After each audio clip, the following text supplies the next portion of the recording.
I told you that seemingly doing something simple and ordinary could win you Olympic medals? This came as a surprise to me as well, until I stumbled upon this interesting story.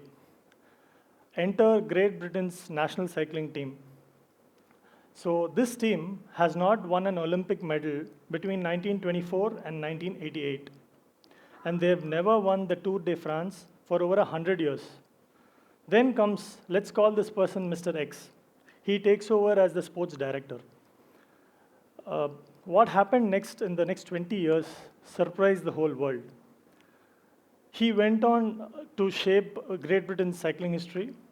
And today, Great Britain has over 100 Olympic medals, out of which 38 are gold, 35 are silver, and 27 are bronze. So today, Great Britain has a great legacy in cycling.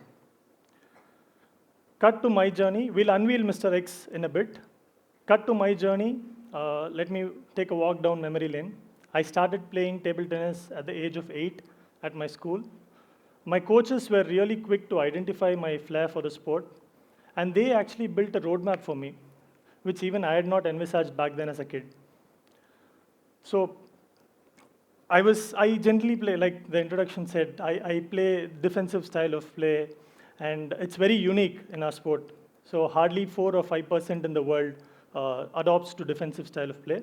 We have an offensive style, which is playing close to the table, but defensive is staying away and prolonging the rallies. This was very unique to me. It was very unconventional.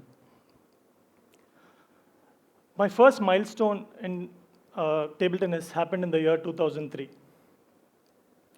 We won the national doubles gold medal in the under 16 category and the bronze medal in the singles category. This shot me to number 2 in India in the under 16.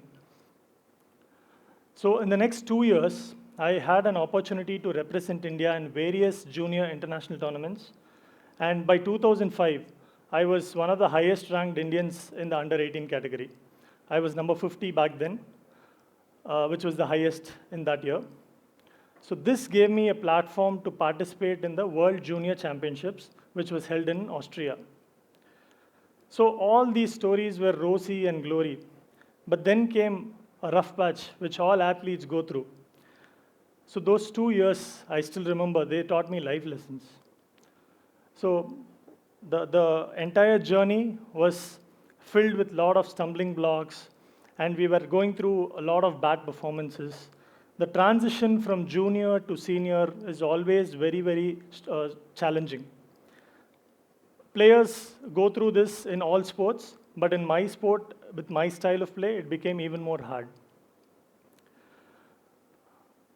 So the big question was, what do we do now? So we went to the drawing board.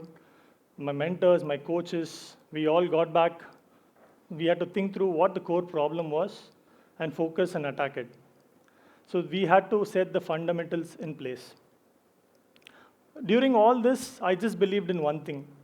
So let me keep upskilling myself. Let me keep putting in that extra 1% effort and see where it goes. Let's see what happens.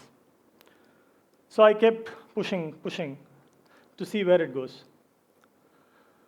Finally, the rebound happened. In 2007, I reached a new peak in my career. I finished the under 21 category as number 1 in India. This was a big milestone for me, and the national coaches were also immediately identifying me as a potential international athlete in the senior category. So they started calling me for training camps in India and abroad.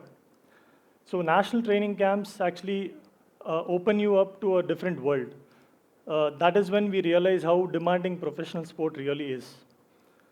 This was happening, and we had to learn and unlearn a lot of skill sets during this entire training camp. Amidst all this adventure in sport, I took something very unconventional. I decided to enroll myself for the Chartered Accountancy course. In India, we popularly call it CA, which is the equivalent of a CPA in other countries. This took everyone by surprise. But I believed in one thing. If I could do 1% effort in sport every day, I could do the same thing in academics as well. So I felt a challenging course like CA could still be gettable. So 2010, enter year 2010. This was a phenomenal year for me in table tennis. I was shortlisted for the Indian men team, which went on to represent in the Commonwealth Games in Delhi. We won the bronze medal, beating Nigeria for third and fourth place. A podium finish was really emotional for everyone, me, my family, my coaches, all my well-wishers. After this, things got a little more interesting. I went on to become number 2 in India in the senior category, which was my career best. And this helped me to participate in the World Table Tennis Championships, which was held in Rotterdam, Netherlands. All this adventure in the sporting front, and then I go back to my academics. The CA exams were fast approaching. And knowing the percentage of candidates who clear this exam, this was actually in single digit. So I had to go all in. I said, let me push myself, let me see where it goes. All these years of incremental effort, it was time to leverage all that effort. So I decided to go all in. And in 2012 May, I finally cleared the CA exam. It was a great moment for me.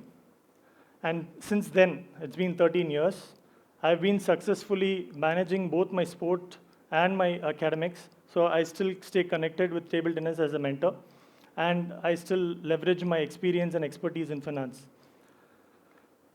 Remember I told you that we'll keep Mr. X? So it's time to unveil him. This X was none other than Sir Dave Brailsford.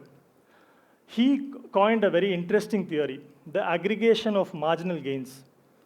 So what this theory says is, if you have, let's say, 5 areas to improve, you have to focus on each of that 5 areas and keep chipping in your effort day by day, 1% at a time. So this 1% gradually culminates into an enormous amount of effort. So what he did was, very interestingly, he didn't focus on the regular stuff, like the ergonomics of the bike or the size of the tires. This any director would have done. But he went a step further. He said, let us look at how the athletes are performing during competitions. So he designed a pillow which was convenient for players to sleep on. He said that players might catch infection, so let's make them wash their hands more frequently so that they don't catch any infection.